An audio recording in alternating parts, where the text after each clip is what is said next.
And welcome back to Two Gents and Two Cents, folks. I got my co-host here, Hoffman. This Yo, week, we're going to cover all the head coaches that have been fired. We're going to cover the crazy playoff picture. A lot of news coming at you, quick and fast. What do you say, Faff? yeah, hell of a week 18. Boys got it done. Took a missed field goal and a lot of shenanigans in the fourth quarter, but we won the division. Kings of the North and going to the playoffs. Home playoff game for the first time in a while. So I'm excited. A lot of good playoff matchups. Is one of the best wild card. I mean, a lot of parity in the playoffs this year. Looks to be a pretty competitive weekend, especially when you count the college football games. As of recording this, Miami has already made their way to the national championship, and the winner of Indiana and Oregon tonight will take claim to the second, and that'll be on Monday as well, I believe. Or no, the 18th, next Monday, in Miami. So Miami's going to be at home for the Natty, which I don't know when the last time that happened, but should be pretty exciting weekend. Yep. I'm just kind of in awe with the results from last week's game slate. And then going into this week, the Steelers win, arguably only because there was a priest that put holy water in the end zone. So, be one of these. Yeah, Thank you, God. hoping they got the Um, same guy for this game. what were you saying that, let's see, you guys are the home team this week? Yeah. Yeah. So, I think the plan is to get some more holy water out there. Yep. Home field Monday night. It's gonna be cold. Hey, before we get into our picks and whatnot, let's chit chat a little bit about these coaches. Right now, there has been 6 that have been fired this week. With the 2 that were fired mid-season, there's 8 coaching vacancies currently. Could see a lot of these guys, at least very likely 2 of them that got fired, get hired by another team. And that's not to say that if a couple of these teams lose this weekend, that their head coaches don't also get fired. So would you say, I feel like it's pretty safe to say Harbaugh is the number 1 coach out of all of them that got fired that's looking to get rehired? Would you agree in that statement? 100%. I definitely think he's the premier candidate. And right now, from what I'm seeing, and this is all speculative and depending on how the playoffs shake out, the Bills are the top landing spot, and so are And the they Packers. haven't fired their guy yet. So Completely contingent on playoffs, and again, speculation, but Bills and Packers, a lot of eyes on that one. yeah, which we talked about it off camera, but I think LaFleur is a great head coach. I would think that would be a bad firing. Maybe some Packers fans out there wouldn't agree with me. The Sean McDermott for Buffalo, I think, is totally warranted if they lose to Jacksonville. But if they fire Sean McDermott, I feel like that's an absolute home run, perfect fit for Harbaugh. So some of these other teams might try to hire him very quickly. Before I think of the Dolphins, they just fired McDaniel a couple of days after the season, after Harbaugh got fired, instantly thinking there's that connection there with the ownership group and the Harbaugh family that they would really, really try to get after Harbaugh. And then before McDaniels got fired, it was the Giants that were headlining trying to get Harbaugh. There's that video that just surfaced yesterday at the Ole Miss game where Jackson Dort was on the field and somebody, I don't know if it was lip sync or if it was just somebody caught audio of it, but he said it's going to be Stefanski or Harbaugh. So according to Jackson Dart, he thinks Harbaugh or Stefanski is going to be his next head coach. Harbaugh is going to be expensive. I do know that. I saw a report upwards of $20 million. That's what his Wow. agent's looking for, which is crazy. And they'll get it. I think he could get more than that if he pushed. Yeah. So we'll see what happens. I mean, Supply and demand. You only got one of them, and there's a lot of demand. yeah. I think probably Baltimore's probably the best job available right now, unless Buffalo opens up, and I don't obviously think Harbaugh Baltimore can't go back made to the the same right. team. But I don't think. I don't. I don't think so We'll see. either. Do you think it had anything to do with Lamar? Do you think Lamar had any I don't know, I think so. frustration with Harbaugh in general? I think that it was one or the other. I think in their minds they had to change something, give the fans hope, and they didn't want to get rid of Lamar because when Lamar is cooking, he's cooking. Yeah. Well, and they're paying him a lot of So money. Yeah, so in their mind, it was easier to let go of Harbaugh. But as we talk about the coaches that did get fired, let's talk about a coach that you may not have had cross your mind that is still has a job. The Jets head coach. How in the hell does he still have a job? I have no idea. They did not even get a single interception the entire year, and he's a defensive guy.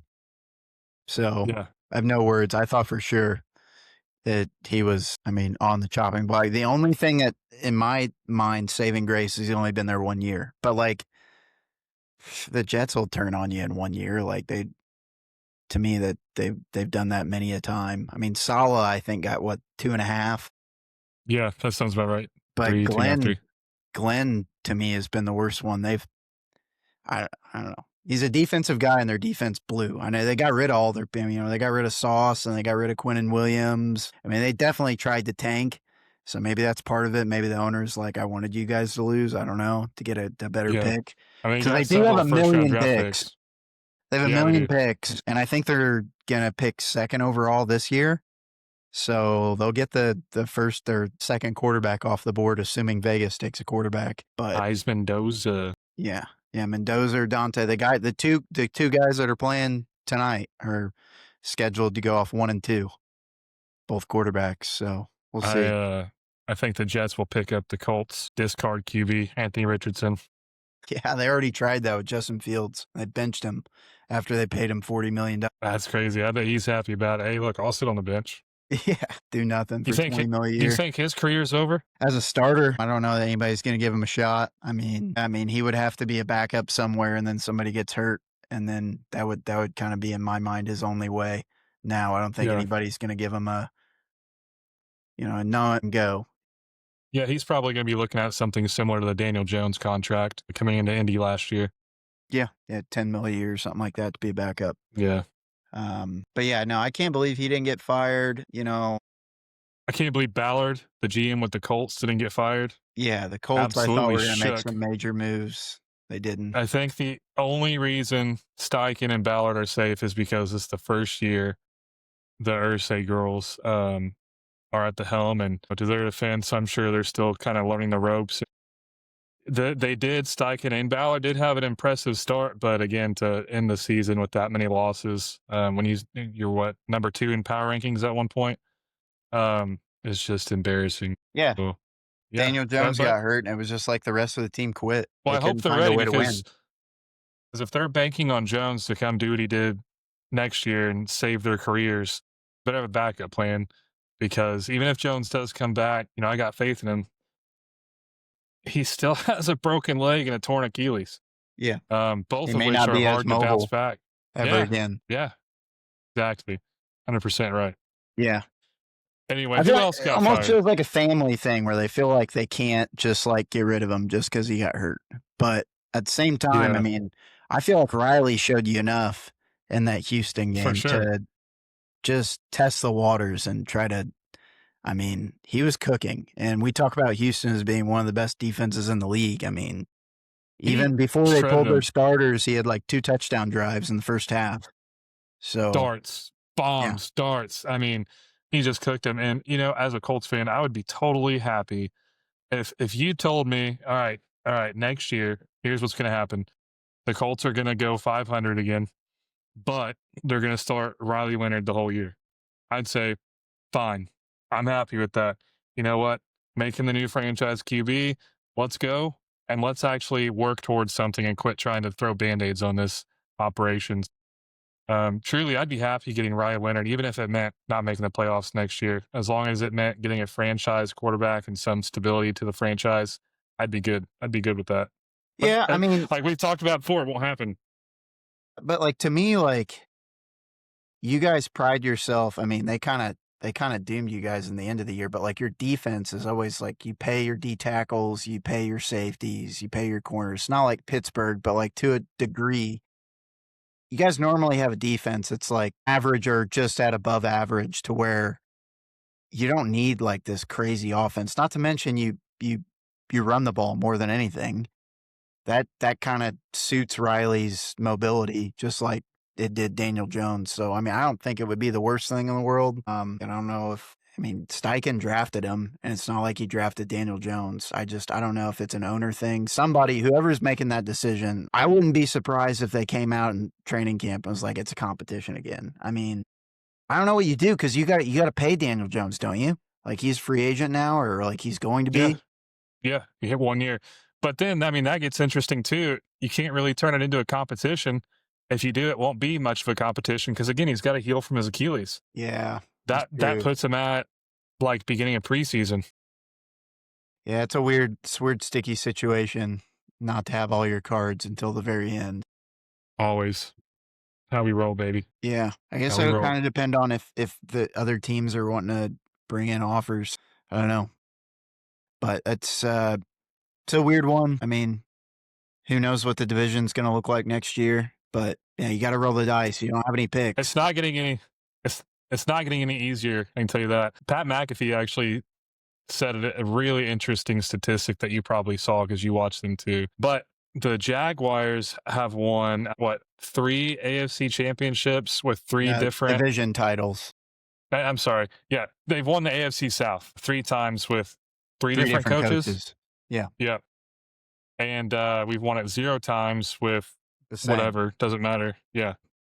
If that's not enough to fire your GM, I mean, Jim Irsay should have fired him last year. And the fact that, I don't know, if you watched his interview at all or his press conference, he had a press conference where he's talking about the year. That was the most lackadaisical, just disappointing, press conference. He came out and he's like, well, Carly asked me, have I lost my moxie, my mojo? Well, and he kind of haphazardly answered it. And it's like, dude, you don't even sound all into me. You sure you want to be here? Like, he's like, yeah, I mean, what I took from it was, I'll run it back. We'll see. Let's give it another year. That might be my last year. Like, it didn't sound like somebody with a fire under their ass that wanted to turn the ship around. Sounded like somebody milking the job. Jim was keeping him there. That's why I thought for sure he'd get fired this year because, you don't have Jim on your back now. But it's got to be like a 1 more year deal, and then they got to make changes. I can't imagine. It's got to be forever. It's not like in the Steelers case where like you've been consistently like pretty good and just not getting over the hump. They're in a weak division and they're not. I mean, they're just failing at the end of the year. More than anybody being a Colts fan, but I mean, I don't know how many times they've lost the last week or the last 2 weeks to get into the playoffs. How many years in a row? They were up there in rankings and then just faltered. Yeah, I mean, it's just the story of us, right? I think it's coaching. I think it's locker room culture, and I don't think Ballard is involved in it. Okay, I don't have a problem with Carly Ursay being down the field taking notes. I don't, right? A lot of people have a lot to say about it. I don't have an issue with it. Here's my issue. My issue is, where the hell's Ballard, right? You've got Steichen doing the coaching, and you've got Carly Ursay down on the field taking notes and involved. What the hell's Ballard doing? It's like he's sitting back on the couch, drinking beer and eating popcorn and just hoping this thing's going to auto-correct itself. I mean, what the hell is he doing? Yeah, you see what I mean? I know. He's not doing his job, in my opinion, but I'm not. Yeah, he's not engaged, right? I mean, typically, it would make sense to see him and then Ballard on the field. You don't see Steichen and Ballard on the field. You see Steichen and Carly Ursay, which tells me she has a little bit of a lack of confidence. She's got to be down there. She's got to be aware, which means she doesn't trust her GM to handle it. Why is he coming back? I have no answer for you. Nobody does. I mean, unless like, it was Carly or somebody else that wasn't him that really had the last say on the whole Sauce deal. And like that, because to me, that was like the only mistake he made they made this year was the picks. I mean, you can't, to me, like we just talked about, they haven't done anything in like 9-10 years, but you can't fault him for the Daniel Jones injury, which was the initial, like what caused, the domino blocks to start to fall. But the Sauce trade and dealing those picks was definitely a mistake. So Well, if I don't know maybe he that. wasn't the final, I don't know. Like that's the fireable offense to me this year is that deal. I mean, I disagree. I disagree. I don't think the fireable offense is the Sauce deal because look, Sauce doesn't injure his calf and he plays the whole year, and Jones doesn't get injured and plays the whole year. And we're looking at the playoffs right now. We could be having a conversation like that was the most ballsy, greatest decision ever. Yeah, if it works. I think, yeah. Well, I mean, injuries kind of screw up the judgment there, Yeah. but I think the fireable offense here is you did have adversity and you didn't do a damn thing about it. You faced adversity and you lost almost every game after that, except the last team we beat was the Falcons in Berlin. Yeah. Well, to So me, it's that's just like, coaching. That's not on the GM. That's on coaching, keeping people motivated. so the way I look at it is as far along as we've been, coaching, I would blame coaching for 2 games. After that, the GM needs to grab the coach and say, hey, enough with the shit. What's going on? Right. That's where the GM part comes in. Yeah, I mean, I want to see Steichen fired too. Steichen made some if Steichen's going to come back, he needs to give up the play calling for offense. And here's why. Here's why I say that. I'll give you a great example. We were playing the Chiefs, and we somehow made it to overtime. Well, before overtime, it was like 4th and 5. Okay, we're right around the 50, no man's land, and he decides to punt. Maybe 2 minutes left on the clock. We're winning. Can't let the Chiefs score. In what world do you punt that ball? You can't. Our defense did not stop the Chiefs at all that half. That makes no sense. The Chiefs are going to score. And then, going into overtime, we all saw what happened. Same thing. For some reason, he chose to get the ball first going into overtime, which you and I talk about all the time. That's strategically shooting yourself in the foot. But anyway, he chose to get the ball first, and then they got stopped, and then they punted. They punted to the Chiefs. And if the Chiefs score, you lose. Go for it because you're not going to stop them. You know what I mean? So and that's just one example. Strategically, and it's like if you can figure him out, you shut him down. He's a one-trick pony, and you saw that this year. You stopped Taylor, you stopped the Colts. Bottom line. Yeah. Yeah. I guess the only other person on the team, I guess you guys got to look at, I mean, and this isn't a Colts podcast, but I mean, the payments, like I'm sure Jonathan Taylor is going to want more money. You got Alec Pierce. I've heard a lot of teams that are looking at Alec Pierce. He's going to get paid by somebody, if not you guys. I don't know anything about the offensive line or anybody like that. I know Sauce has already been paid, but I mean, you've got to run it back and try to retain as much as you have currently because you have 0 draft picks this year. I mean, none in the first couple of rounds. Like you have like a 3rd, 4th, 5th or whatever, but you're not going to get a starter necessarily from the get-go out of the draft this year. So you've got to, I mean, I guess that's the only thing like I can think of is like continuity, like because you can't strip the team totally or bring in like a new quarterback or new whatever. So keep the coaches, I guess, the same because you're going to have less success maybe if you bring in somebody that's completely new. And I don't know. I thought they would have both been fired. Yeah. The only thing I can think of is not giving up continuity, maybe. To your point, not a Colts podcast, but I think the public would agree that the Colts had one of the most explosive starts that nobody saw coming and the worst fall from grace that nobody saw coming. Right? The Colts were just the biggest anomaly of the season, going from, number 1 seed in the AFC. At one point, we were ranked number 1 in the NFL. I verified that to what we ended at. And it's just, everyone wants to know what the hell happened. It was one thing, and then it led to everything else. Yeah.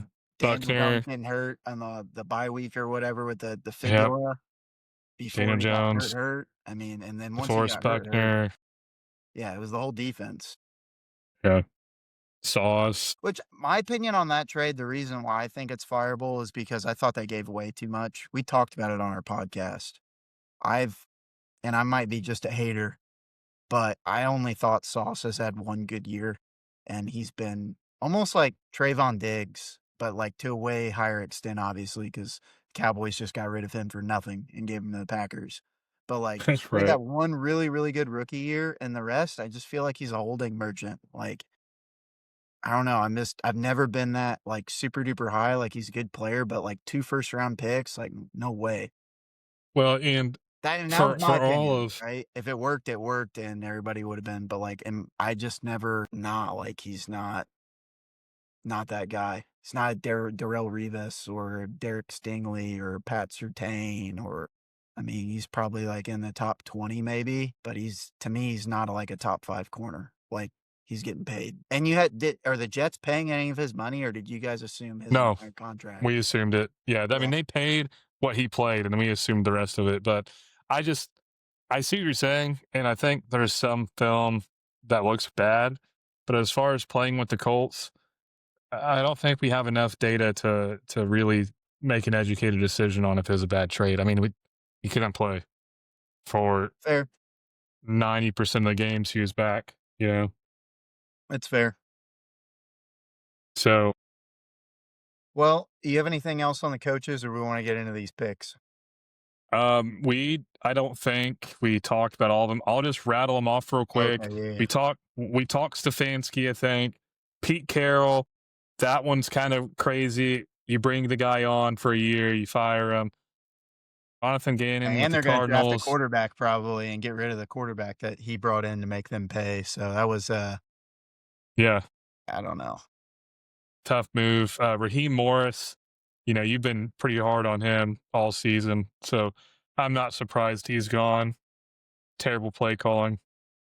He's just, Harbaugh, sorta like D'Amico Ryans with the Texans. Like, D'Amico, like, has made some very questionable end of the game decisions, but he's been saved because his defense has been a monster and he's got a franchise quarterback. Like, Raheem doesn't have that. yeah, no.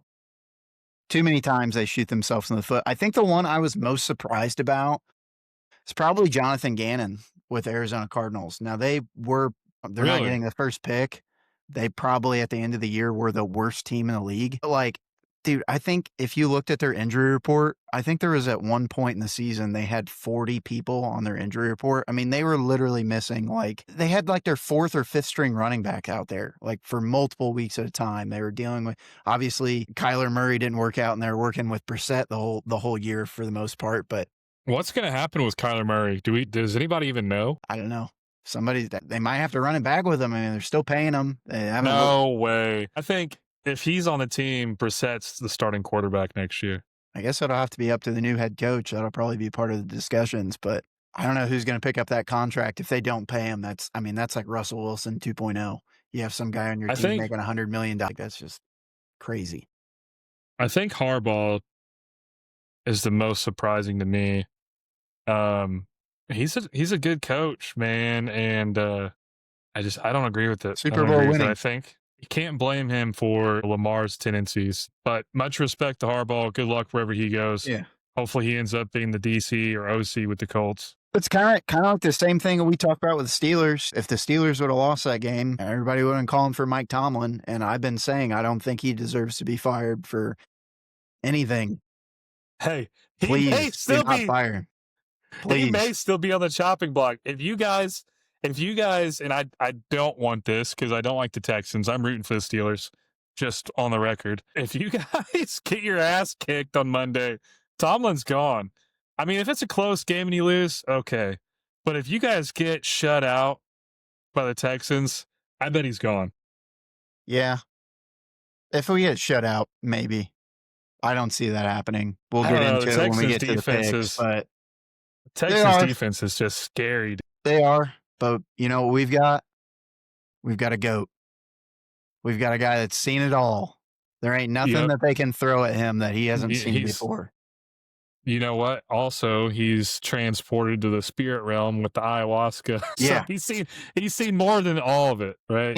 And we're gonna have a pissed off DK Metcalf that's gonna be looking for something to prove. I bet the first play of the game. How much you want to bet the first play of the game's a deep shot to DK Metcalf? First play. Yeah. I bet he punches another fan in the face. He might, dude. If we end up losing, he might crash Dude, out could you for real. imagine? Could you imagine if that Lions fan shows up to the game when he comes back and is heckling him again? Instantly kicked out of the stadium. They can't allow that guy in the building. There's just no way. We got to have that guy's ID at every Steelers game. Like this one doesn't get through. But no, I'm rooting for the Steelers. You know, my dad's got a weird philosophy. He's like, well, the Jaguars and Texans, they're in the AFC South. You got to cheer for the AFC South. Well, I despise the Texans and the Jags. So Steelers take care of business. And yeah, with that, let's get on into But the hold official on. picks. Last one we didn't talk about. Mike McDaniel fired. I just wanted to say this one was interesting to me because the upper echelon, right, of the Dolphins made it very clear he was safe and returning. I think they even made a statement. And just blindsided him, dude. Just blindsided him. So I think everyone they're going thought after Mike McDaniel was Harbaugh. safe. To me, that was a Harbaugh play because the owner's family has a relationship with the Harbaugh family. So, and that happened right after Harbaugh got fired. So to me, that was an instant, hey, we're going after Harbaugh. We'll have to see because to me, other than like on the teams that are out right now, obviously he can't go back to Baltimore. I think Miami would be the best fit for him, and he would love to do that. I don't think it has anything to do with north, south. Like he doesn't care about that. Now, if Buffalo were to open up,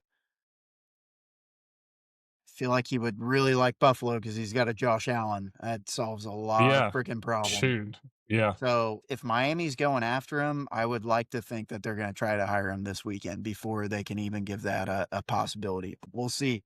But yeah, Mike McDaniels, if he doesn't get a head coaching job somewhere, will be an offensive coordinator somewhere next year. No doubt in my mind. Brilliant play caller. Just had a smush brain at quarterback and everybody got hurt. So no speed. Last thing I'll say is Dolphins also parted ways with their GM, and the Falcons also parted ways with their GM. Yeah. That GM's kind of like your GM in Ballard. He was there way too long. Way too long. Family it must be really, really buddies. I can't remember the family's name that owns the Dolphins, but they're like the second or third richest owners in the league. I can't remember what company they own, but yeah, they'd be able to pay Harbaugh whatever he wants, and then he would probably get to pick his GM, I would assume. So it'll be interesting. There's going to be a lot between now and our next episode, I'm sure, ladies and gents. There's going to be all this. Not all 8 of them will probably be filled, but I'd say at least half of them will be full in the next week. Do you want to cover the home injuries or the away injuries as we go through this? You can just pick one. I already know which way I'm going on, so I'll run an injury report, but it's not going to sway me. I know some of the key ones, but a lot of these teams are getting healthy as they can be, of course. You know, the people that are up for the season aren't coming back, but like the Packers, like they're getting everybody back, but minus Micah for the most part. And I think Devontae is going to play for the Rams. 49ers have everybody back except Bosa and always Fred Warner. Okay, then we can just get rolling. Yeah. I do think Trent Williams is questionable for the 49ers. I don't think but he's pushing to play is what I saw last. That would be the only big one off the top of my head would make a big difference. Okay, let's just jump right into it. First up, we got the Panthers at home playing the Rams, and the Rams are favored by 10.5. Yeah. Repeat of the game like 3 weeks ago where the Panthers won. Yep. Let's see. This year. Ferguson is questionable. Josh Wallace, cornerback, questionable. Jordan Whittington, wide receiver, out. This is for the Rams. And then the Panthers, nothing too big on the Panthers side. You know what? I'm going to ride this team until I can't ride them anymore. You already know who I'm going to pick. Carolina. Yep. Yeah, this is. Maybe I need to start being a Panthers fan. They make the playoffs. I don't know if that would do you much more on your happiness scale than the Colts, bro. No. Hate to No, I don't think it would. Yeah, this is probably the toughest game on the ledger for me to handicap. I think the Rams are a far superior team, and they are coming in with a little bit of a revenge factor because they just lost this game about 3 weeks ago without Devontae Adams. In that game, I believe Matthew Stafford had 3 picks, 2 of them in the end zone, 3 picks on the Carolina side of the field. That hardly ever happens. A lot had to happen in that game for them to win. So I'm going to take the Rams minus 10.5. Normally, normal circumstances, just reading the line, I would take the Panthers. That is a ton of points in a playoff game, and that That place is is, going to be yep. rocking. But man, I Yeah, still think the because Rams have a really good shot to win the Super Bowl, so I'm going to take them here. yeah, I mean, because if you think about it, they're saying the Rams, and I know this is like, duh, this is educational or elementary math, but that's a field goal and a touchdown, right? I would take the clean. If this was 9.5, I'd be more Rams, but 10.5, that gives you a field goal and a touchdown. So Yeah. that's why I feel like the Panthers cover. To your point, Devontae Adams is back, and when they played, he was not there, aka the week I lost to you in the playoffs of our fantasy league. Thank Yeah. you, Devontae. Appreciate that, Yeah, Puka. give me the Panther. Yeah, give me the Panther. Puka, you're my number one starter next year. Yeah, give me the Panthers. Yeah. I mean, it's a cross country, playoff game, but they'll get there early. I mean, if you look at the line, since it's at Carolina, Vegas really has them like saying they're a 13.5 or like a 2 touchdown better team, like on a neutral site game. So I'm gonna take the blowout. It's the first game of the playoffs. Um, but I would not be surprised if they kept this within a touchdown just because it's a playoff game. But Bryce Young, I mean, my gosh, he could have like 4 picks in this game. It would not surprise me. I mean, I have not seen a single thing. I know they're in the playoffs, but man, I just don't think he's any good. I really don't. I mean, he's gotten better this year than he was last year, but man, I don't. I'm definitely not going to put my faith in him in the playoffs. So I don't know. There's not much more to say about that game. It's really all I have. Lack Okay. of faith. So next up, we've got the Bears at home playing the Packers. The Packers are favored by 1.5. What a great playoff game. Great This game is to going to have. be a great. Yep. This is going to be a great one. I agree. They huge rivalry, despise each other. Yeah. All the way back to Aaron Rodgers saying he owns them, man. This will be a great one. Where are you at? Yeah, I'm taking the Packers here. Uh, Looks like they're at 1.5. What we have them. Uh, the Bears and both of the matchups this year, even though it was 1-1, did not lead for a single second of either of these games. They won. The one game they won was that onside kick, and then they won on the last play of the game. If you remember, it went to overtime. Then they won. I don't care that it's cold and windy. I hear a lot of people talking about 30 to 40-mile-an-hour winds. Green Bay's not going to be able to throw the ball deep to Christian Watson. All of a sudden, Christian Watson's the wide receiver one. Hold I up. I Hold don't up. think anything's changed. They have 4 wide receivers Is that could be the one any Love day of the week. healthy? He's playing, yes. He's back. Okay. And Josh Jacobs is back. So they'll have everybody that they had that was important the entire year, minus Tucker Kraft, the tight end, and Micah Parsons, which is huge because this is going to come down to running the ball. But man, I don't think the Bears defense is good enough to hold up for this long. They need turnovers. If they don't get them, I think they give up points. Loves playing. Give me the Packers to take out Caleb Williams. This guy thinks he's a big shot already. He's talking real high and mighty in these press conferences. I don't know if you've watched. Ben Johnson and LaFleur hate each other too. There's a lot of storylines here in this game. I mean, this will be Amazon got lucky with this one. I'm looking at the weather real quick for the game. Cold and windy is what I heard, like 30 to 40-mile-an-hour winds. So a lot of So this running. game is what time is it on Sunday? 8 p.m. It's late. I think it's Eastern. I think it's probably 7. I mean, it looks like it could be snowing. So I'm that'll be showing just a great 35 game. degrees. It could be like a little mix, but either Yeah. way, it's going to be cold and windy. It'll be low It's scoring. got precipitation. Yeah. Yeah. Well, and when it comes down to that, I think ground game. And if the weather does get ugly, the aerial attack's gonna drop off and they're gonna start running the ball. Gosh, I mean, give me the Bears. I'm taking the underdog so far. Yeah. Taking teams that ain't been there. I mean, this year anything could freaking happen. I mean, you've got like the 4 top 2 seed or the 2 top 2 seeds in both conferences. Quarterbacks never even played in the playoffs, I don't think, or haven't been.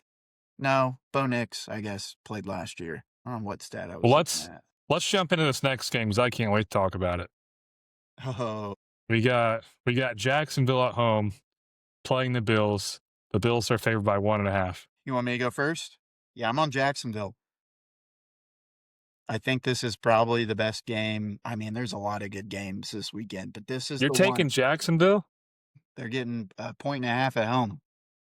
I think the winner of this game probably goes to the Super Bowl. I hope not, because obviously I'm a Steelers fan. But to me, on one side, you have Josh Allen, who's the best player left in the tournament, That's in all you my need. opinion. That's all you need. I think he's the best player in the entire NFC, AFC in the tournament. However, everything that Buffalo does bad when he does not play a perfect game, Jacksonville can take advantage of. To me, Jacksonville's the hottest team right now. They won like 8 in a row. Their offense is clicking. Their defense is really starting to ramp up. Their linebackers are insane. Almost like what we talked about with Houston. It's very hard to run the ball against them, and they get pressure with their front four, and they get a lot of sacks. So I feel like Buffalo is going to struggle to slow Jacksonville down, especially because it's in Jacksonville. It's going to be warm. There's no weather issues that are going to prevent Jacksonville from playing fast. Now, normally you'd say Buffalo playing fast, that's what they want to do. I don't know how many shootouts Josh Allen's going to be able to win in a row. So I think, if he gets past Jacksonville, he's going to have a lot easier time against, if it's New England or the Chargers or whoever. But in this game specifically, I think Jacksonville has plenty of firepower to win a shootout, and I think their defense is significantly better. So I'm going to take Jacksonville. I'm going to take Buffalo, Josh Allen. Yeah. I mean, that's That's all really I the gotta only say. argument you need if you're on that side. Listen, there's no Chiefs. There's no Chiefs. That's the Bills' kryptonite is the Chiefs. This is the Bills' year. He needs to take advantage of it. So I think he's going to be locked in. I think totally he's going to agree. do his homework. Like, I if they think he don't- knows what's at stake. Like we just talked about, if they don't win, they might fire Sean McDermott, but also everybody is going to blame Josh Allen. Yeah. Unless, Trevor Lawrence has the game of the year and just outplays him by a smidge. Like if it's something like, 24-17 or like whatever, and Josh Allen has kind of like a mid game, it's going to be all on him. Or, Josh Allen plays the worst when there's not enough pressure. When the pressure increases, he outperforms anybody. His stats look great in the postseason. Yeah. And I've got a lot of faith in him. And I think Trevor Lawrence, is this his first playoff appearance? No. He's got one. No. He won a playoff game 2 years ago. Beat the Chargers. Had a 30-point comeback in the second half. It was amazing. Well, I think the nerves get to lost to Lawrence. Mahomes. I think the nerves get to Lawrence. I think Josh Allen is just, his nerves are going to be high, and he'll look for open receivers. They're not there. Boom, run, and then they're going to pull in, put spies on him. He's going to get open receivers. All right, now you get a spy, and you're dropping people to cover receivers.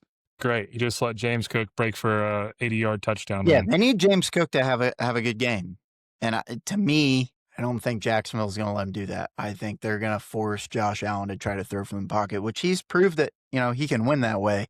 But, I mean, I think he's going to have to put up like 30 points probably to win this game. I don't think there's anything. I mean, you might be right. Trevor Lawrence, could totally have some nerves. I'm not saying he's the best quarterback in the world.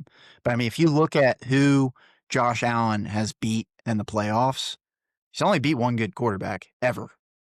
And he beat him twice. You know who that is? Lamar. Lamar is the only good quarterback that he has beaten in the playoffs ever. Beat him twice. You can Google it. I mean, he beat Mason Rudolph. He beat Phillip Rivers the first time he was with the Colts. He hasn't had to play an offensive juggernaut, especially in the wildcard round, in a long time. I don't know, man. They haven't had a home playoff game there in a long time. I think that place is going to be really jumping. Dude, I think Liam Cohen's a dog. He's been motivating those kids. I mean, they found Parker Washington, brought him up from the practice squad. Has been returning punts, and now is like their wide receiver 3. And it's been wide receiver 1 past like 4 weeks. Honestly, their wideout 1, Brian Thomas, is the only one that hasn't been like really performing. Jacoby Myers that they brought in has been playing really well. They've got 2 good running backs. Trevor could totally mess it up, but I don't know. I think they've got the better team. I think it's just a bad matchup. It's the one team that can out-Bills the Bills, in my opinion, if they play correctly. So, yeah. We've disagreed on all of them so far, so somebody's definitely going to win this week. What I was trying to pull up a stat to see what Trevor Lawrence performs better with, whether it's man coverage or zone coverage. And I was going to see what the Bills typically run. Bills, I haven't watched a lot of full games recently. I mean, they mix it up just like everybody else does. I want to say they're primarily zone because they don't That's what really I have think. lockdown corners. Right. I think they're primarily zone. You really can only play a primary man defense if you've got lockdown corners, or if You need to or tell you're we the didn't ring with that. Steelers playing the Ravens, and you're just like, you guys can do anything but run Derrick Henry right up the middle. We're gonna play cover 0 every freaking play and get beat on 4th and 7 every drive and stop you on every other play. But I don't know. I really like Jacksonville this year. I'm not like the biggest Trevor Lawrence guy, but like, man, to me, he doesn't have to be Superman like Josh Allen does to win this football game. He just has to play clean. All right, there it is. Yeah. Next up, got the Eagles at home playing the 49ers. The Eagles are favored by 6. You have 6 or 5.5? I have 6. Let me refresh. Oh, it went up. Let me look at this. What's his name? Is it Trevor Williams, the left tackle? Left tackle because if something else has come out on him, I could see the line going up. For the Eagles or 49ers? Trent Williams. Yeah, what's his status? Trent Williams. Questionable. Still questionable. Well, that line has gone up since a couple of days ago, which almost would lead me to believe maybe they think he's leaning not playing, because everybody else nobody's ruled out. Do what? Nobody in this game is ruled out. A lot of questionables. No one's. If Trent Williams does not play, I mean, that's a big deal. Because this is kind of a bad matchup for the 40. Like, I haven't liked Philly all year, but the reason this is kind of a bad matchup is Philly's D-line, especially if Trent Williams doesn't play. If Trent Williams doesn't play, I don't know that Purdy has any time to do anything. And as much as they want to scheme Christian McCaffrey and Kittle plays, man, Philly's stout on defense. On the other, I don't like their offense at all, but I don't think the Niners defense can stop a cold right now. Well, so the 49ers' weakness on the defense right now is the run, primarily.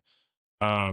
And they have Saquon. So if the 49ers have any injuries, especially in the secondary, that's something to look at. That would leave it wide open for Saquon to blow it open.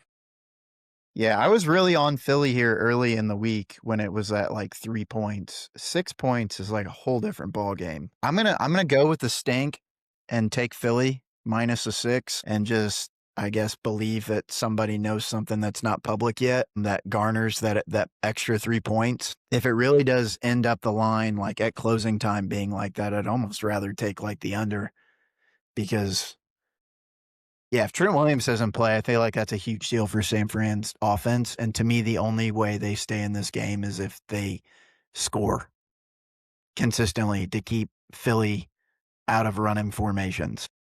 If they can make Jalen Hurts throw the ball, he's proven this year something's wrong with him. But they might just be able to win this game running the whole time. So I'm going to take Philly, but I don't feel great about it. I probably won't. Yeah, I'm going to take Philly too. I really wanted to take San Fran here because it's like a big revenge spot for Purdy. Last time he played in this stadium, he got hurt and they were on their way to the Super Bowl. But I mean, I don't see how they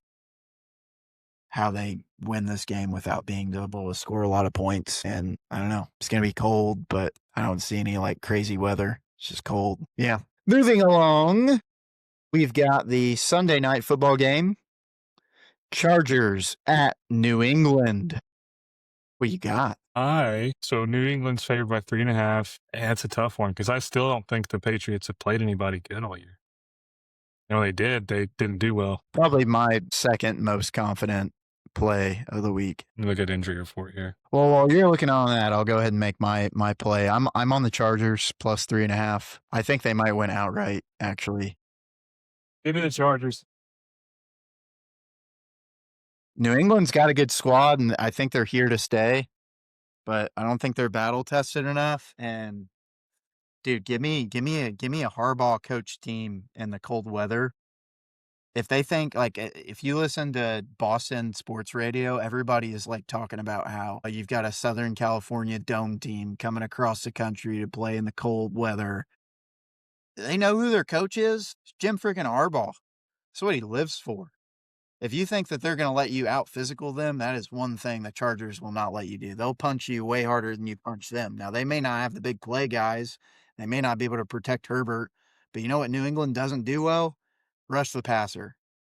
They do not get a whole lot of pressure. And if Herbert has time, I mean, Herbert's one of them dudes that, I mean, he's a top 5 quarterback in this league. So give me Harbaugh, man. I think he out Vrabel's Vrabel in this matchup and makes Drake May do things he doesn't want to do. I mean, the whole team's young and they still don't have Stephon Diggs is having a little bit of a resurgence, but they don't have a standout, you know, receiver really. And the only thing that the Chargers can get bid on every once in a while on their defense is getting beat deep. They like to come in on their safeties. So they might give up a couple of deep shots, but I don't see like Henderson or Stevenson like running all over them like they have been other teams. Yeah. So give me a low scoring competitive, and if I'm getting the hook, definitely give me the Chargers for that half point. Yeah, I think I'm leaning Chargers on this one too. I don't know. I just see Harbaugh going in there and just punch him in the mouth like he did at Michigan. Just yeah. I mean, out Vrabel and keep up with him in a shootout. I don't think that they want this to be a shootout. It'll be tight. Sunday night game. Drake May's first Will be. playoff game. Is that all you got? That's all I got. All right. And then the game everyone's all been waiting for. Pittsburgh catching 3 points at home. You kind of look like Aaron Rodgers. Hell yeah. I'll take that. A-Rod coming into a first playoff game in a few years. Houston is favored by 3 points at Pittsburgh Monday night. What do you got? I know you're Taking going to be Pittsburgh rooting here. for Pittsburgh, but what's Well, your pick? I think that the Texans could win this, but if they do, I think it's going to be a last minute field goal and win by 1 or 2. So I'm going to take the Steelers here, at least cover the spread. Yep. Obviously, I'm going to pick Pittsburgh to cover the spread and hope they win outright.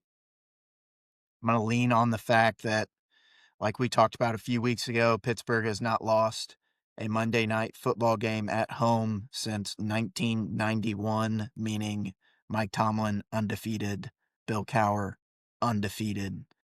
Let's win another one. I'm hoping they put it on the schedule to give us some extra voodoo.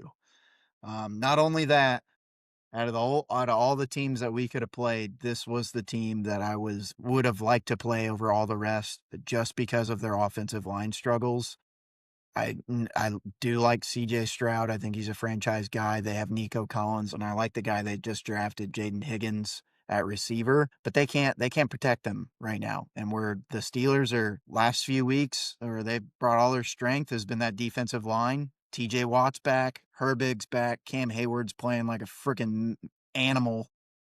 If we can get pressure on CJ Stroud and not allow them to score any points, Aaron can go out there and score 17 points and win this football game.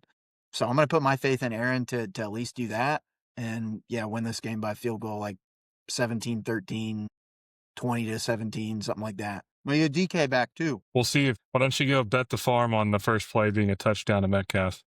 I just think they're going to throw it deep to him first play just to say, hey, we're here. Deal with There's the got to rest be of the game. there's got to be something in the books for that. That's got to be a game special. You can definitely bet on plays. I don't know if you can bet on it like a target or something, but I'm sure you can. I've never done it, but I mean, it just seems like welcome back. Here you go. I mean, that's what they did against, was it Miami or might have been the Ravens the first game? Yeah, it was the Ravens the first time they played. It's like the first 3 passes were to DK. It was like 40 yards, 30 yards. Next drive was like a 60-yard. And then the whole entire game, they had to cover that and they couldn't stack the box against the run. So, I mean, that's the goal. Show them something that they have to deal with the whole game and then kind of opens up the rest of your offense. Yep. But yeah, that's what I'm hoping for. And then we'll just have to I guess by Monday we'll know if we win who we'd be playing if we're gonna probably be away, I would assume. I guess unless if Buffalo wins and the Chargers win, then I guess we would get another home game somewhere, I think. Not really sure how that's gonna work out, but um lowest seed will have to play Denver, and then we'll get the highest seed. Not sure. But yeah, think we might be able to finally win a damn playoff game. Rodgers owes it to Tomlin for bringing him in. Get this monkey off Tomlin's back so he doesn't have to worry about getting fired. If he does that, he can ride off into the Yeah. sunset. I did Yep, I see agree with something that. that he finally, DK Metcalf got a maybe out of him on Cam Hayward's podcast about coming back next year, Rodgers. So, Interesting. yeah. It said no all year, and then all of a sudden he said maybe. So, We'll see. yeah. But Well, that's all I have for this yeah. episode. That wraps it up for our picks here. If you got anything, let us know. We'll see you again for divisional round and start talking some more basketball here in the next coming weeks as we transition into other sports. With that, good day. Peace.